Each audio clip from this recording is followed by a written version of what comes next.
What's going on? It's your boy Mixmaster B here, live from the MMB Radio Studios for the MMB Radio Podcast, where no topic is too big or too small. We talk about them all.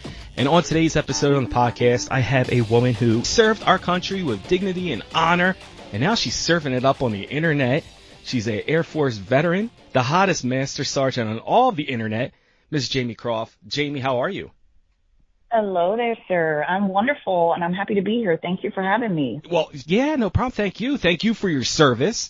We're going to get into this because this is a lot of kind of take in when people are tuning into the podcast and they're like, wait, what is going on here? So you are a former, make sure I want to say that right, because I know people get upset when they say like ex-Marine or like ex this. They're like, no, once you're a Marine for life. And so I guess the proper way is saying former United States Air Force veteran. And you are now a content creator. Retired. Yes, I'm fully retired Air Force. I retired as a master sergeant. And so what better thing to do with my time than create some content and have some fun? I feel like that goes through everybody's mind when they're going through boot camp, you know? Like, what am I going to do after I get out of the service here? I think I'm going to go on the internet and play with myself. Yeah. Let's shoot porn. Yeah. So take everybody through that process. How did that all come about? I mean, I've always been a very, very sexual person, you know, growing up. So I knew I loved sex and I like showing off. I've never been a shy person. And when I married my hubby, who's also a content creator, Brian Edger, he just really brought out, he saw, I think, in me, my potential. He's like, from day one, he's like, when I have sex with you, you're like my own personal porn star. So we always just had fun and played and filmed ourselves, and we kind of got into the lifestyle. Years ago, we've been in the lifestyle, and, you know, we've been with couples and singles for approximately 17 years. So a long time.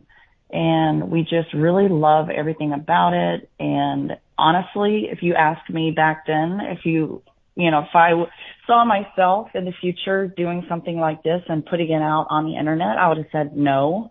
But I am absolutely loving every second of this. Like we've posted in the past, but everything was extremely blurred and we were always so private and secretive, especially because of the military. You know, you can't have your leadership learning things like this about you. So I always tried to keep it very under wraps.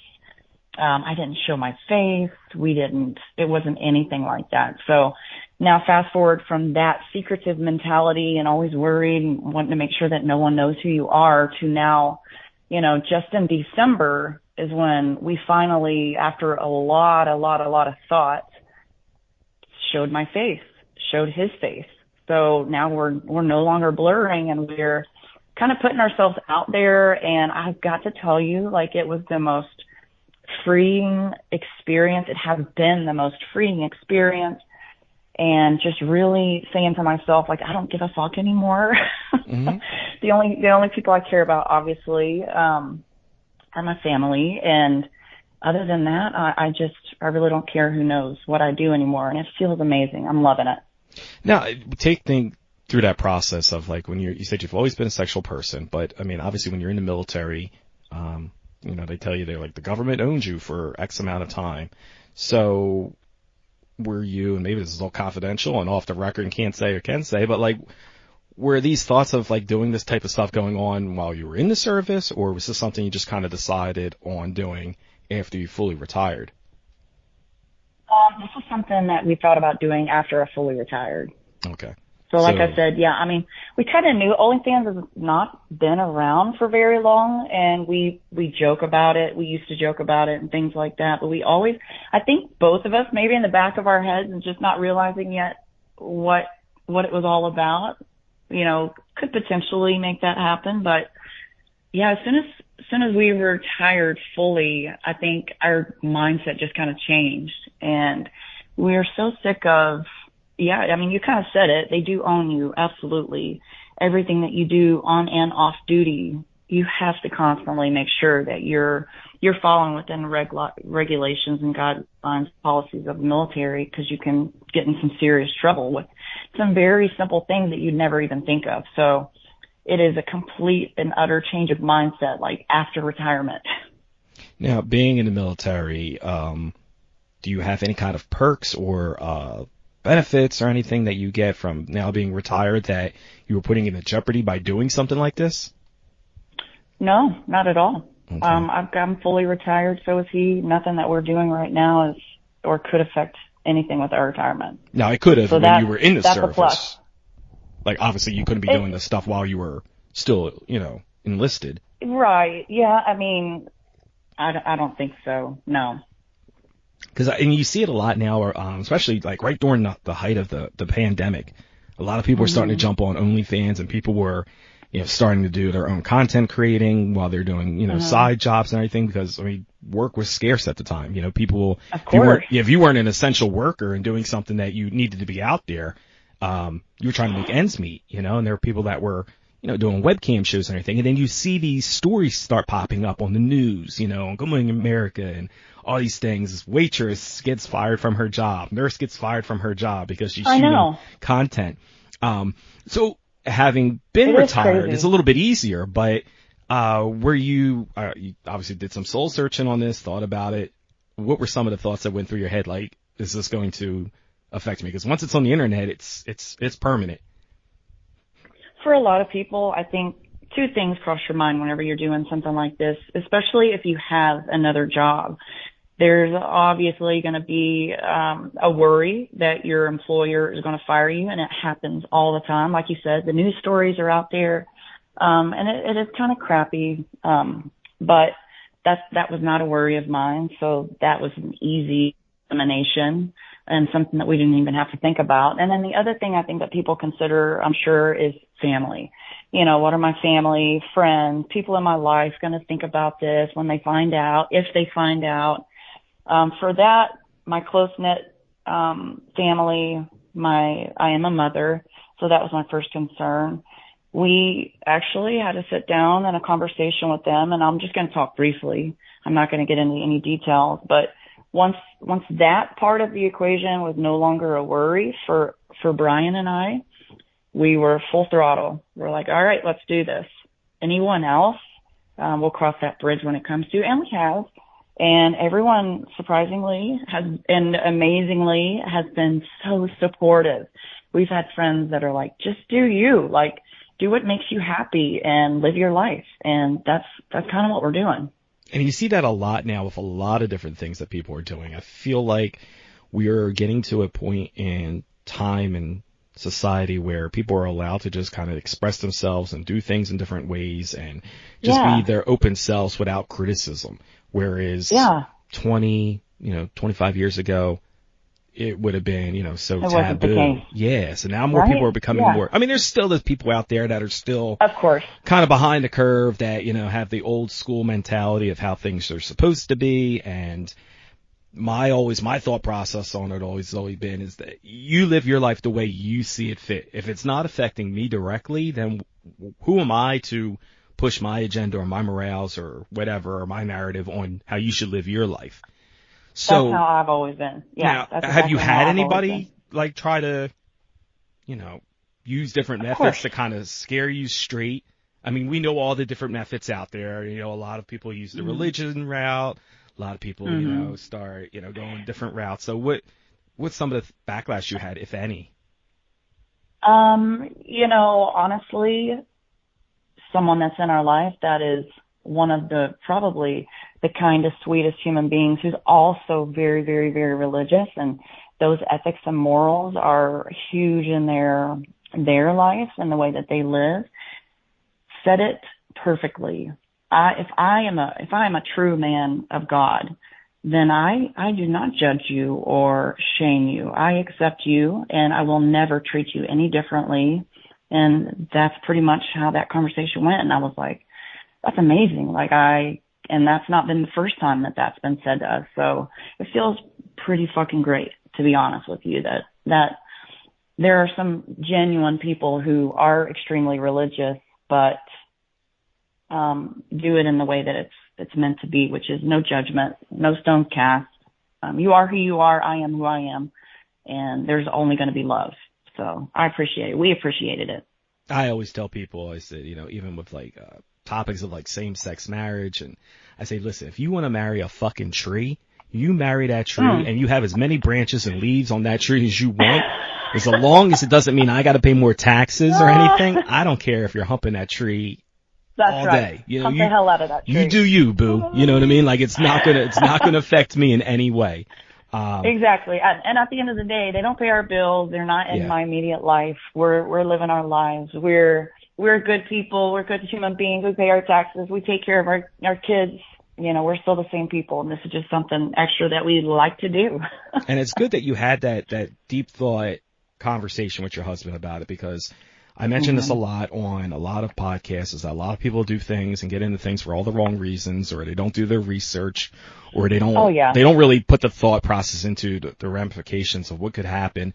And being a parent, I mean, I've had guests on here that are like, I have children, and it affects my children in ways that I didn't think it was going to affect them. Like they had friends who their parents are like, you can no longer associate with them because they do this. Of course. And the fact that you guys actually put this into thought. Now, what if like at any time, I mean, not to get too deep in with your children or anything, but like what if at any time that they felt like they weren't comfortable with it, would that be something that you would still kind of pursue doing this, or if it was... It would be a conversation that we would just have. Yeah. Yeah, because a lot of times I hear, people that are like, oh, well, I'm the parent, so I'm going to do what I want. And it's like, well, but I think as being a parent, you also have a responsibility to your children. So if they don't feel comfortable with it, or they know it's going to, haunt them, for lack of better wording, later on in their life, they don't want, it could ruin something. But it's good that, everybody got on the same page with that, and everybody is cool with that. So... Yeah. You started off doing, like you said, where you weren't showing your face. You're doing OnlyFans. And we talked a little bit off air about this. Like, I couldn't put myself in that position where I feel comfortable, getting there. Kind of take us through the feelings and the emotions on the first time you decided to do it, where you're like, showing my face and somebody saw it besides you guys. Oh my gosh. It's crazy because it was kind of a mixture of emotions, because I was so nervous, and some of those emotions came from the old mindset, right? So always worrying if someone was finding out. So some of those nerves were, that mentality. And then when I told myself, to not worry about that, then it was mostly excitement. It's going to sound crazy, but I like people knowing this about me, even if they do know me. I kind of got the vibe of that from talking to you off air. I'm like, okay, she's definitely comfortable in her own skin. I feel super sexy. Now, it's weird to wrap my head around people looking at me like this, because my numbers are actually pretty big. So I know that my content and my stuff on my socials and on my OnlyFans is getting out to quite a few people. And so I don't always see myself as this sex symbol or whatever, but I'm thoroughly enjoying I'm enjoying it. And it's no longer embarrassing to me or anything like that. I mean, the excitement is just that I like knowing that people look at me and I can help them out. Yeah, because you are helping a lot of people. I mean, it's crazy. Servicing. Yeah, like I said, you are that person of service and continuously giving back. My fans, oh my gosh, my fans have been so fucking wonderful. Like, they're so sweet, so kind. Like, they get kinky with me, of course, which I love. The kinkier, the better. I love the dirty talk. I love sexting. I love doing my video chats. Like, my first video chat was so nerve-wracking because, I'd never done anything like that before. And it's almost like a flip switches with me, and I just go into, I'm a different person, and I couldn't believe how much I enjoyed it. I loved it. I loved showing off on camera. I love watching men stroke themselves. I haven't had a female yet, but I would love that too. But I love it. I love everything about it. And I love making the videos, meeting someone new for the first time. After we've been chatting for a long time, a new content creator, you've planned it, you've got it on the calendar. The anticipation is so fun. And I've filmed with, a few people multiple times, and it gets better and better every time. But the excitement of it, and I can't wait to watch it. And some girls are like, oh my God, I can't watch myself. That's so embarrassing. I'm like, what? Like the first time that I watched myself, one of the first videos that we made, one of the first, was with a guy that I love working with. His name's Jay Lee. And I can remember watching it with Brian, and I'm like, it was like seeing myself through someone else's eyes for the first time. I was like, I really saw myself as a true porn star. And my husband was like, this is what I've been telling you for years. Like, this is what I see when I watch you have sex, or when we're having sex. Like, and I saw it for the first time, and it was very cool. And I love watching the videos, because I also get to kind of replay the memory, because I thoroughly have fun. I enjoy myself. This is not for me to just make money. I'm loving it. And a lot of people that are in the adult business, like, I don't even know how you would describe people, because it's so much different now. Because back in the day, you'd say porn star, and then it was like, who's actually a porn star? And then it was just, adult entertainers. And then now it's become so vague, where it's like everybody has different ways of doing it. That's like, yeah, if you sign with a major company and you're working with, established known talent, that's one thing. But then you can also do your own thing like you're doing. But I think the cool thing is that you found somebody, your husband, who you said is very, very important in the part of doing the producing and the directing and everything. Finding somebody that makes the content look good, because again, anybody can go on OnlyFans and just start an account and turn on a cell phone, and you see some shitty shit out there. But we want it to be the best. Yeah, and it shows. It's production. So that is something that you get with him and I. If we're going to do something, we want to do it right. We still want that amateur vibe and that amateur look, but we want it to look better. We need to be a step up. The light needs to look good. Everything that goes into it. He is amazing at it. And hell, we've both been watching porn forever, but this guy, he's like, I know what guys like. I'm like, yes, you do. So he's amazing. And you know what? I get a lot of kudos when I'm talking to my fans about the videos and how they're shot, and, getting in with different angles, and just, he gets a lot of kudos, and I love showing him those comments. And it's cool that you have somebody that is, like you said, open to doing stuff like that, because, I told people that you're going to be on the show and everything. They're like, oh my God, how could her husband let her, have sex with other guys, and he just sits there and watches it. And but you've lived, like I said, like a swinger lifestyle prior to shooting stuff. Yes. Now, have you ever hit a bump in the road where it's like, jealousy comes into factor? Is there rules to this? Because some guys and girls are like, oh, I don't care if my girl goes with anybody else, but the guy can't. So, oh no. What are the logistics of that?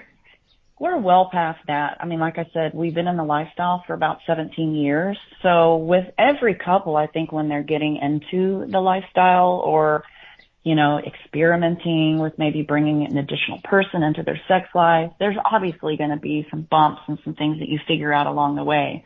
So we had that early on, but it was so minimal, because we have such an amazing relationship. I mean, he's literally my best friend, and I'm his. We spend every day, all day together. I mean, we have some things that we do apart, but I really love spending time with him. So, and our communication's great. If there's insecurities, back in the day early on, we talked it out and we got through it. Now we know we are what our boundaries are, what we're comfortable with, and we never have any issues whatsoever. It's all about fun and experiencing these things together. I love watching him have sex. I love watching him please women. I'm really enjoying filming his stuff too, which I didn't know. Like, I've only filmed a couple things for him, but I had so much fun. And the first time, this is kind of a funny story. So the first time that he was with another woman and I was filming, I found myself, like, as I'm holding, the camera and the light and everything in my hand, I wanted to make like a, fuck, yeah, that looks good. Like, I wanted to react, because what he was doing was so hot. And then I had to be like, no, you're filming. You can't do that. he's like, oh yeah, that happens to me all the time when I'm watching you. I want to like moan or make it like yeah, get in there or something. He's like, but you can't, you have to be quiet. And I was like I thoroughly enjoy watching him, and yeah, vice versa. We just have so much fun. Now, what are just some of the things that you offer to fans through your OnlyFans? Like some people do one-on-one shows, some people just, sell videos, do customs. What are some of the options that people have? So I do have a monthly fee. It's $8, which is super reasonable. It's so cheap. We have our pay-per-view videos, which are all $15 a piece. We keep everything at one price, unless there's something, extra that's going on. Other than that, too, I offer video calls. I offer sexting. I do custom videos for them if they have something in mind that they'd like for me to do. I've made some really fun ones. I also do custom pictures. I like doing all that stuff. And daily, I'm always on there chatting, and I send daily little videos and pictures on there on my feed that they get with the subscription. And yeah, they get me. I mean, they have full access to me when they have when they pay for my subscription. And a lot of guys just chat. They want to get to know me. So I love doing that. I was going to say, a lot of people go on these OnlyFans, and a lot of the time people think, oh, they're just perverts and everything like that. But, I mean, there's people on there that just really want to just talk. They just want to have communication with somebody. I love the pervs. The pervs are good, I like the pervs. But it's not always about that. And people don't realize that. No. Like, sometimes it's just... Oh, my gosh. It's we talk about like what shows I'm watching currently, or I mean, a lot of fitness stuff too. A lot of people want to talk about that, and we help people out with nutrition and fitness goals too. Just because that's kind of our passion. If somebody's asking for help, I'm not going to turn them down. And I have had some fans ask for that stuff. And I compare it a lot to like when you go to like the strip clubs and you get these dances with people. It's like sometimes it's not all about having someone gyrate on you. It's about sometimes you just need to vent, and you need somebody that's willing to listen. And I always think that's pretty cool that there are people out there that want to listen, and people are like, oh, but she does this, and it's just like, I don't know. I feel like there's always this mental hurdle with some people that they just cannot get over something. They just see it with tunnel vision. Oh, of course, and that's not for me to worry about at all, or even think anything about it. I'm not going to change other people's views or opinions or the way they think about things, so I'm not going to try. I'm going to live my life and keep doing what I think is right for me and Brian as well. But you're right though about the fans. They do want to talk about other things sometimes. It's not always about sex or, sexting or getting kinky. Sometimes they just want to have a conversation, and what it's really about, honestly, is connecting. And I think I'm really, really good at that because I'm such a and I will toot my horn a little bit, even though I don't like to do that all the time. I'm a very modest and humble person by nature, but I am very good at connecting with people, and I genuinely care. So I think that comes across because I do get complimented a lot, and I do have fans reach out and talk to me about how sweet I am and how genuine of a person I am. So I appreciate that. Yeah, sometimes you just need somebody to listen, we're quickly approaching tax season. I might need tax advice, and right? Who else better they ask? That's right. And hey, maybe they can help me out with something. It's a two-way street. Now, when you have other talent that you work with, what is the screening process for something like this? Like, is it a help wanted ad that's put out there? Is it people that just contact you through? Sure does. Yeah, I mean, did they contact you through like OnlyFans? Like, because you could be meeting anybody that you don't really know anything much about. So how do you weed out like people that are just like, okay, this dude just wants to fuck, and somebody that you actually feel like is going to help, make content? Well, you can tell right away, and it's a few different ways. I have put a little, ad out like, babe, what do we call it when we make a post? Oh, casting call type of thing. I couldn't think of that word. So we do like a casting call looking for creators, and people will reply. And I can tell right away people who are experienced creators because they will give me some substance. They'll usually message me, tell me a little bit about themselves, their experience, and they can travel, that sort of thing. There's substance to what they say to me. Now, I was going to say, when these people contact you, do they have to have like a resume? Do they show you stuff that they've done before? Or like, what if it's somebody that's new, that's never done it, and they're like, hey, this is something I kind of want to do. How do you, like you said, you worked with experienced ones, but what if it's somebody that's inexperienced? Yeah. How did they break? Yeah, I've worked with inexperienced and people who've never created content before, and that's fine too. I talk to people for a long time, get a good vibe for them. We obviously are exchanging pictures, videos, things like that. They need to get tested. It's all about safety for me, not just, making sure someone's not going to come murder me, but also, safety sexually. That is so important, and it's such a misconception, I think, for the porn industry. People think in their head that we're just out there banging everybody unprotected and spreading all these diseases around. In fact, people who are in the business are the most safe, cautious people, for that reason. Obviously, we do not want to spread anything around. This is how people are making their money. So, that's super important. But yeah, so that's one of the things. If they've never created before, like I said, we'll talk for a while, exchange pictures, videos. I chat on the phone. It's a process. It's not, hey, let's fuck, and the next weekend I'm meeting them. It could take weeks. I talked to a guy for over a year one time before finally schedules could align, and we finally met and, shot a scene together. So it's a lengthy process. And it's difficult too, because sometimes, plans change or they flake out. I've had people flake out on me, and I'm like, what? Not that I think I'm like all that or whatever, but it's always so funny. People get cold feet. Like, it's like you said, you got to get into that mentality of showing your face. They do. Or we blur. I film with guys that don't show their face and a female that doesn't show her face. So it is no problem to blur. So we always say that. But I think, yes, they get cold feet because they're like, oh, it's a hot fantasy. Mm-hmm.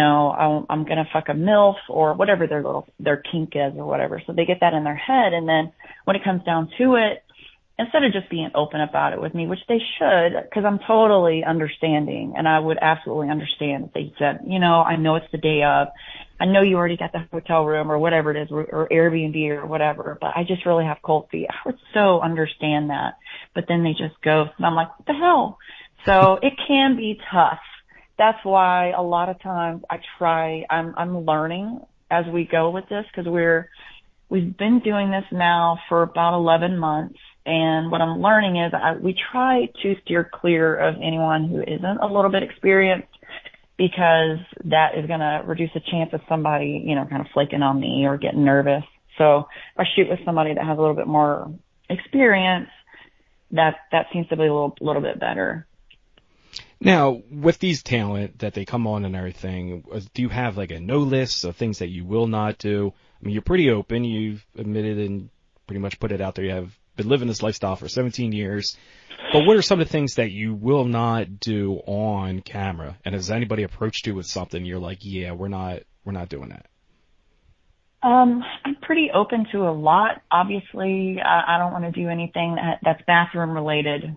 That's just kind of where I draw the line.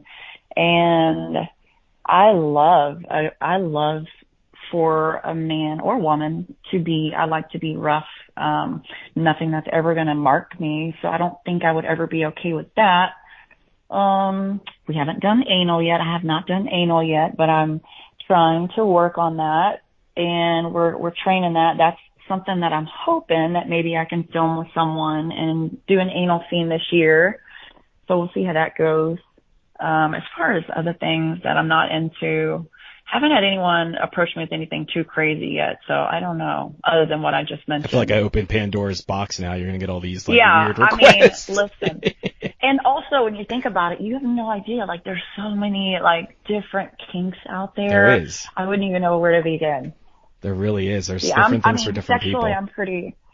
I'm pretty open, and, you know, and I never judge anyone for their kinks. That's what they do or whatever. But yeah, I'm an aggressive, dominant person sexually by nature. So I love to be with another person that can match and exceed my energy. Usually that's when it's going to be kind of next level. Now, it seems like you... and it's going to... I was going to say, it seems like you enjoy a lot of things, but what are some of the things that really get you off? Like, what are like when you know you're going to do this in a scene, or you know it's solely going to be based on a certain topic or something? Like, what is something that really gets you going that you're like, yes, I get to do one of these today? Honestly, just when I'm with someone and they are confident and they're ready to kind of take charge with me, that's when I'm the happiest. And if they put me on my knees and start shoving their cock down my throat, I'm like, okay, this is going to be fun. We're going to have a good time. My pussy is going to drip down my legs, and I'm going to be a happy girl because I know that this person is going to use me exactly how I want to be used. Because I guess that really answers your question. That is what gets me off the most, is when I'm with someone that thoroughly uses me to whatever they want to do to me. I'm game. So you're aggressive, but you like to be like sub and used. Yes. So at what point does the switch flip? See, and that's the thing. And that's so funny that you say that, because, like I said, they need to match and exceed my level of dominance. If they exceed my level of dominance, then I do become a bit of a sub, but I've had fans say, even when I was with Bruce Wango, which was off the charts, like, he fucked me so good and really owned this pussy so good. He also goes by King Cold. I've had people watch that and say how good he just really owned my pussy, but it still also seemed like I was in charge.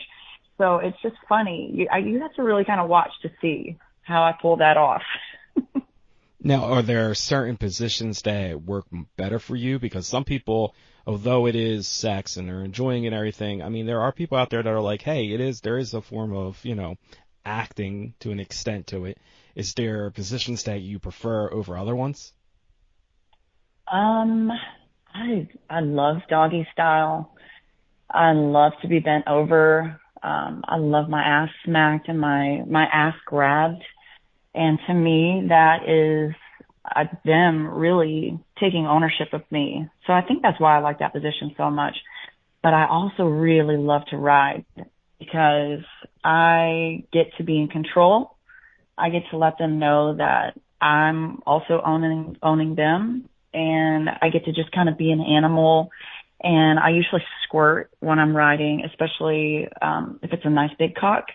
I'll usually squirt really well and have fun, and I just really let loose and just become an animal. So I like both of those positions. I mean, I really thoroughly like many, many, many positions. The side is good. Missionary is always good. Pin my legs back, please, and I will come so hard. Now, I know you also work with women, too. I see you've do. done, like, strap-on play. Now, are you with that? Is it like kind of a different realm where you're just a dom when it comes to that? Because some girls are like, oh, I can be anything when it comes with a guy, but when it's with a woman, I have to be in control. I don't have to be in control, but what I'm learning about myself is that I tend to take control. I think because a lot of women, and that's only really honestly, I think maybe because I haven't been with a dominant woman yet. But if I was with a dominant woman, I think it would be so much fun, and I would absolutely love every second of that, and we could both have fun. But I think it's just the fact that I have been with more submissive women so far that really let me take control. So I just kind of roll with it. Okay. Now, I did field a couple questions from people via X and other social media platforms. One person wanted to know that they've seen you do multiple people at a time, but is there a limit? Is there, would you like to do more of a gangbang? Is there too many people? What's something that with that? You know, like, 'cause a lot of people are like, okay, X amount of number is good. Beyond that's too much. Well, now you get to learn just how slutty I really am, because That's why we're the here. ultimate fantasy. Listen, so I thoroughly enjoyed my first gangbang that I had, and it was me with 3 other men, and it was not overwhelming to me at all. I think I could understand how it might be overwhelming. So, you know, we've talked about Brian and I was like, I really would like more. I would like, I mean, I'm the girl that we've fantasized about, getting, you know, up to 10 in a room with me. I think that I would love to try that eventually one day. That's a huge fantasy of mine. I also, had a blow bang with several men prior to doing content creation, and I absolutely fucking loved it. It was 10 guys. I took 13 loads. A couple of them came more than once, and I was in heaven. It was so much fun. So I really want to try to coordinate that and get that on film, because, yeah, I was in my element. Now, I mean, when you're doing a blow bang like that, is there ever a point where you have to be like, okay, I gotta stop to kind of like wipe some away, or are you just like, no, just keep it on there? In that situation, no, I never did. I loved it. It made me so happy when they came on me. Like, I just get the biggest smile. I feel like, all right, I've done my job. Like, and he just gave me his cum. That's the greatest feeling ever. It sounds so crazy to people who probably don't think this way, but for me, I love cum. Bring me more. Now, you say you do everything safely, but like, are you into like cream pies and, you know, like swallowing, or is that a no-go? Yes, all of that. Okay. If everyone's safe and we do testing and things like that, I'm game for all of that. Because some girls are against it. They're like, you know, I don't like the taste of it, the smell of it. And like... That's crazy. It all depends on the guy's insane diet, you know, like. Oh my God, no! I've never tasted cum that I didn't like. Okay, all right. I'll tell you, the thickest load that I had was just recently with James Hardon. Oh my gosh, he gave me a nice thick load. Shout out to James. Shout out to James. Now, is there anybody that you are a fan of that you would like to work with, whether they are someone that is mainstream or not mainstream? Who would I like to work with? Several people. A couple that come to mind. I would love to work with Johnny Aranya. I think I'm saying his name right. We've actually spoken, and hopefully I get to work with him soon. I love his content, and he is super sexy. Jack Slayer, Jason Love. I've been in love with them since I first saw any video with either one of those guys in it. I love how they fuck. They are exactly my type. So definitely those guys, those 3. Now, are you like a size preference girl? Like, is there anybody that you're like, do you worry about size, or? It's a hot topic, so. It is a hot topic. So I definitely have a big pussy. Just gonna say that. So I think I'm built for, bigger cocks. I also love average to big. You know, I love being fucked hard. So, the bigger the better. So far, I haven't had anyone that I haven't been able to take all the way yet. And with an average guy too, they can fuck me really hard. It feels amazing. And they fit down my throat great. So, I'm not discriminating. I like that as well. It's just, I've learned that I do have a bigger pussy, so I think I'm built for something a little bigger. Now, what's average size for you? Because someone obviously who is getting it more often than some people. What is average? What is average? Everybody wants to know that. I think for me, anything 6 plus, I'm happy with. Okay. Definitely. So you have not encountered yet something too big? Not yet. I know they're out there. Well, hopefully after listening to this, they're all going to start wanting to cast with you.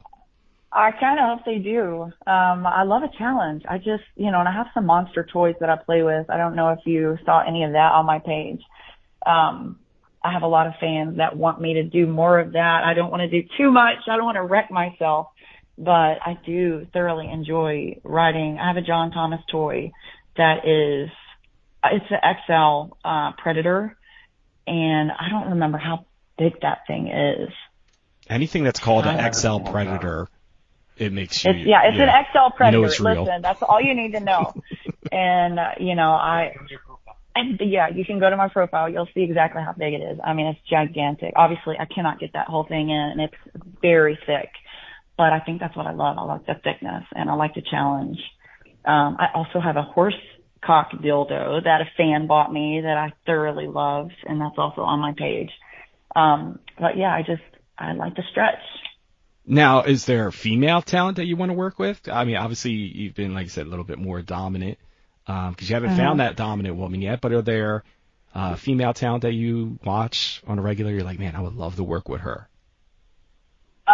So I got to work with my favorite person ever already, Lainey Rails, Hot Southern Freedom. She is the best. I fucking love her so much. But another girl that I absolutely love that I can't wait to work with is Gina Goodwife. She is so sexy. She's very fit. She's just my type. I think she might be a pretty good match, like dominant wise. I get that vibe from her. So I'm hoping that her and I have a lot of fun together. Now, with also doing content with other people and getting a buzz and getting people to know who you are, have you and would you accept doing scenes with a big company, like these companies out there, Blacken and Brazzers and, all these different people? So I'm not going to say no to, a big name company, but honestly, I really love the amateur side of this stuff. I don't ever want to be told what to do. Ever. I mean, I did that for 20 years. I was told everything, 24/7 for 20 years. So I will never be told what to do again. But I'm not going to say no. Because I feel like a lot of these companies now, they're seeing how easy it is for people to just kind of start their own business through OnlyFans and Chatterbait and all these other platforms. So now they have to look outside of their box to grab talent.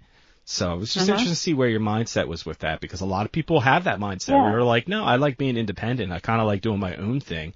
And a lot of these bigger companies are kind of feeling a little bit of a hit from it, because they're like, wow, like we were, for the longest time, that was our MO, was that we created stars. And now we're going out and we're, inquiring about people that have created their own spotlight. Oh, yeah. Porn's changed completely. I mean, just even in the last 5 years, I'm sure. I don't know the industry side of it whatsoever, so I'm not even going to pretend or go down that road. But, I'm sure that they're reaching out to quite a few. I'm open, but we'd have to have the right conversation. But I'm loving the amateur side of it. I like doing what I want and not having anyone telling me what to do or what position to get into or how to have sex, or I like to we start and I go with it. And there's, cause, ultimately I'm a swinger first. We're in the lifestyle first, and now I'm an OnlyFans creator. So that's I like to have sex and just have fun and not have someone tell me what to do. But yeah, I do have a question for you. Okay.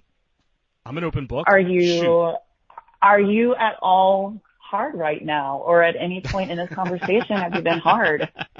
Because I'm not gonna lie, I'm feeling a little bit moist and wet. I mean, just I don't just do this stuff just to be informative, I'm it's fun being a public service announcer and sharing information with people. But yeah, we checked out the content, as you put it earlier, is that we needed to do our research. So we love researching about our guests because, obviously, like, what's the fun in, if you're not researching who you're talking to? What's your go-to genre of porn? And you know what it is, though, is because, and this is going to sound really lame to people, because I've interviewed and hosted so many different adult talent and became friends with them and everything, that it takes a lot to get me really, like, super excited about something, you know, because I feel like I mean, how you would even word it. Like, I feel like I've seen so much stuff that, like, there's nothing out there that kind of really surprises me.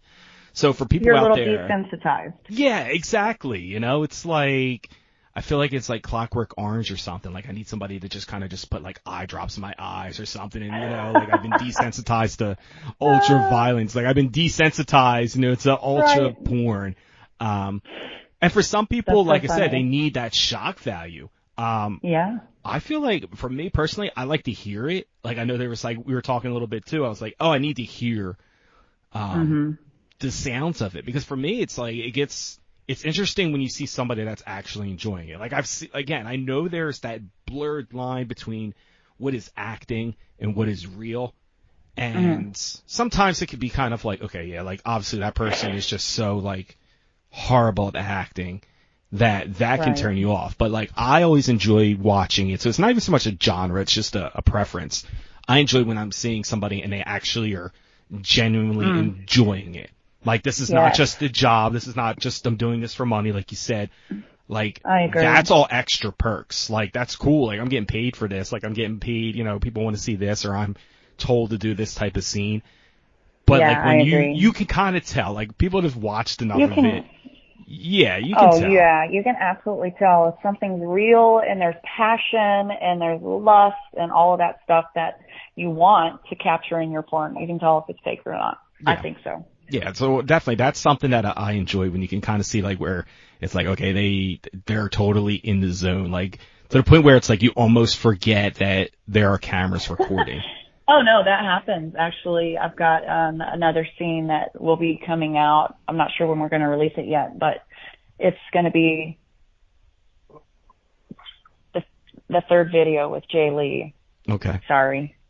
So the third video with him, we don't know when we're going to release it, but at one point he was like, oh my God, I forgot the camera was even here. And I was like, oh yeah, so did I actually. That's how intense it was. We just were, the chemistry with him and I was so good, and it was fucking off the hook. Yeah, because you're fucking for the enjoyment and not so much for the camera. Yes. And he's so awesome. I love working with him. He's a ghost. He's not necessarily a content creator. He's just verified and loves to fuck women, you know, couples. He's a lifestyle guy. Really, honestly, is what he is. And my fans love him. They're like, when are you going to do another video with Jay Lee? I was like, very soon. The countdown is on. Yes. Now, another fan, they asked me, they wanted to know, like, what is your a daily routine? Like, how often are you shooting? Do you schedule out times that you shoot on, like, a normal basis, or is it kind of like when you're available? Because, again, you are a parent. There are children. Yes. You know, there are people who are like, how can you do this when you have kids in the house? Like, so how do you our schedule daily something? routine, it's very easy. We have one child left in the house. She's off to school, and we are working every day like on our phones. Rabbits while she's at school.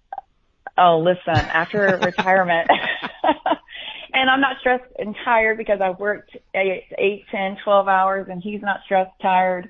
We fuck twice a day, and I'm not even joking about that. Sometimes more. And, we're just sexual. We're nymphs. We can't help it. And, so we do have a lot of fun, but no, we get down to business. We take care of our socials, our social media sites. We take care of our fans. I take care of my fans all morning long. I work out, usually spend about an hour and a half. We have a home gym. I do my chores around the house. I do live stuff. I create personalized content, shoot videos for fans. As far as scheduling out with other content creators, usually I try to do a few a month. I don't want to overwhelm myself or overload my schedule, because this is, you know, kind of my part-time gig right now. Now, I have had months where, oh my gosh, I did like 4 or 5 shoots, and it, you know, back to back, and it was super busy, and I was like, that's just a little bit too much, because we do a lot as a family, a lot of stuff. And I don't ever want to take away from that, because my family is my most important priority. So that always comes first, and then I schedule this other stuff through it. And I love my free time. I don't want to be so full that, I can't go play around a golf if we want to because we have so much stuff scheduled. Then it becomes, or go fish. We love anything outdoors, honestly. We're outside people, and if we're near water, we're happy. But I try to schedule it out, a couple things a month. Every now and then it gets a little bit busier, but yeah, I mean, that's kind of our daily routine. I grocery shop, I food prep, I cook meals every day. I am a mom. I'm kind of a housewife, but I'm also, I guess, I don't want to call myself a porn star, but whatever the term you want to call me, that's where we're at these days. I mean, I'm if people are paying for it and you got a fan base, I mean, just on X alone, X formerly known as Twitter. I feel like everybody has to say Correct. that now. You can't just call it X. It has to be X, formerly known as Twitter. Just fucking call it Twitter then.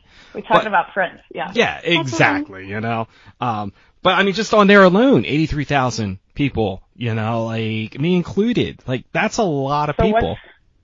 So 83,000 on X. Mm-hmm. But what's so crazy about that is originally when we started in May, we got to $30,000 or 30,000 followers from May to December. On December 21st, when we showed our face for the first time, our fan base went from 30,000 to now in just that short amount of time to the 83 that you see now. See? So I think that considers you porn star. I was like, it's good. I didn't know. I really never used Twitter or X very often until now. And I'm like, wait, is this good? Are these numbers good? I don't know. Even if half of them are fake, pretty good. It's still impressive. You stop and think about how many people are actually looking at your content on a daily basis. That's a small community. It's a lot. And then also what's so crazy. It is. And what's so crazy too, when we started the OnlyFans, I was like, okay, maybe we'll make a little bit extra side money and pay some bills off. Whatever we make will be awesome. But within the first 2 months, I was the top 1%. And currently we're in the 0% right now. I think it's like 0.82, I think, or something like that is what we're at. So that to me was pretty freaking crazy, and I really didn't understand or was able to even wrap my head around what that meant in the beginning. But we keep hearing from a lot of people who've been on OnlyFans for a few, many years now that's unheard of. And I'm like, okay, I think some of that was attributed to maybe an old following that I used to have because, oh my gosh, like I said, we used to post. Of course, we blurred everything back in the day. No one knew my identity. I even blurred the couple tattoos that I used to have back in the day, but I was on Tumblr as Sexy MILF Liz. And I have had fans reach out and be like, oh my God, I've been following you for years. I remember you back in the Tumblr days as Sexy MILF Liz, and I love you. I'm so glad you're back. I'm so glad you're showing your face now. And so I think some of that was contributing to them. And back then, Sexy MILF Liz had big fake implants, and a lot of them asked me, what happened, because obviously I don't have those anymore, and I don't know if you've noticed, but I do have some scarring on my breasts. They're not bad at all, and I don't let it slow me down or hold me back or make me insecure in the least. I have had so much love from my fans, and they're always like, I'm glad you don't have them anymore. You look even better. And so, that makes me feel so freaking good. And the cool thing is, you have this huge following, but for those that are listening and they want to know where to stay updated with you on OnlyFans and the socials, because it's a lot of catfishing, where can people get all the official stuff from you? People can find me, obviously, on OnlyFans. I'm Jamie Croft, Jamie, Jamie _ Croft. Croft. On X, it's going to be Jamie Croft, JAM, the number 1 ECROFT. Jamie Croft, the 1 and not an I. And the good thing is we're going to post all of these links for you. Yeah, thank you. And that's the same on Reddit. It's going to be Jamie Croft with the 1 instead of the I. Awesome. I have a huge following on Reddit, too. My fans over there are great. They keep me busy. I was going to say, how much time do you dedicate to just obviously content-wise, you have to, communicate with fans, but how often do you get to talk with fans? Every day. Every day? Okay. Every day. I devote a lot of my day to trying to reply to them. Because I think that's important. And I've had a lot of people say how much they appreciate that. Now, obviously I can't hit them all because it's, especially the last month, it seems like I'm getting more and more and more, and it's getting a little bit harder to stay on top of. But I try to answer as many as I can because I love it. I genuinely love reading what they say to me and coming up with something super sexy to say back to them, or like just, I like it. It turns me on. Now, are you open to selling any kind of merch? Like, the fans were asking me, like, can we buy worn items from her, like autographed items? People are really into that stuff. So, is that an option? I do.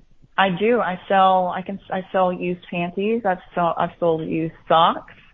I'm definitely down to do that. I actually, the last week I think I shipped off 4 different pair of panties just last week. So it's fun. I wear them all day. I get them nice and prepared for them. They like it when I work out in them. I seal them up. I write them a nice personalized note, and I get them to them. It's fun. I love it. And then fans can go ahead and inquire about that if they want through your platforms, if they is something that they have a request for. Yeah, so they can go to any of my platforms and direct message me if they're interested in buying something. They just need to message me and let me know what they want. Awesome. Now, is there anything else you want the fans to know? Anything we didn't get to cover? I felt like we talked about a lot of stuff today. So anything else that we want them to know? There's going to be so much more coming out this year. I'm just getting started. Like, I'm literally just getting started, and there's so much that I want to do. And I always want to create the best stuff so they can look for even better quality as we're learning. You know, if you think about it, we've been doing this for less than a year, and the quality of the videos from the start to where we are now has gotten so much better already. So, I mean, just by the end of this year, they're going to see more of that. I hope I can film with some even more awesome creators. Now, do you get to travel when you do, like, people are asking, like, how often, like, where these shoots are taking place, or? Yes, sir. We travel some. It's also nice when they can come to me. I'm based out of New Orleans. But yeah, we travel. We love to go to Florida. There's so many amazing creators over there. We plan on going to Miami. We plan on making our way over to Texas, Arizona. I think there's a few people that we love over there. We'd like to go there. We love to travel when we can. New Orleans is such a fun party town too. So I would be opting to want to shoot there. I'm like, I want to shoot there. Come to New Orleans. Pussy and beignets. I'm all for it. Yeah, you got to get those. They're so good. We love Bourbon Street. It's so funny, when we first moved here, one of our first couple times down there, it was so overwhelming, just everything that's going on. But now I absolutely love it. Yeah, Bourbon Street is one of those things, like, I tell everybody, you got to experience it at least once. But then, like, I talked to a lot of the locals, and they're all like, yeah, it's it could be a little overwhelming after a while. They're like, absolutely. It's just like I'm outside of Philly, like, everybody wants to ask me about Philly cheesesteaks. I'm like, yeah, well, cheesesteaks are cheesesteaks. You know what I mean? It's like, there's more to Philly. Yeah, exactly. Yeah, and hopefully too, if you have anyone listening that's from the New Orleans area and they want to reach out to me and let me know. And that goes for any creator. Hopefully they reach out, because I would love to film with them. Well, I would love to do a live podcast in person if I'm ever back down there again. Like I said, New Orleans is such a fun city. I said, as long as I get beignets and a little Café du Matin, I'm good, We'll hook you up. That's all I need is coffee and beignets to get me going. Get you your beignets. I would love to do a live podcast with you. That would be awesome. A whole lot of fun. Yes, I would love to do that. Well, we appreciate you taking the time to talk to us, to get to know you a little bit better. I got to know you a little bit better. Everybody check out her platforms. Like I said, OnlyFans. We're going to post the links on the podcast. So you'll see that there. Make sure you show her love. Tell her Mixmaster B sent you, just to see where all this is all coming from. Cause I'm excited to see what's going to be happening in the near future. I am too. And I appreciate you. Thank you so much. Not a problem. I've loved doing this podcast with you. Thank you. Not a problem. Take care. This is Jamie Croft, the hottest master sergeant on the internet with Mixed Masta B on MMB Radio.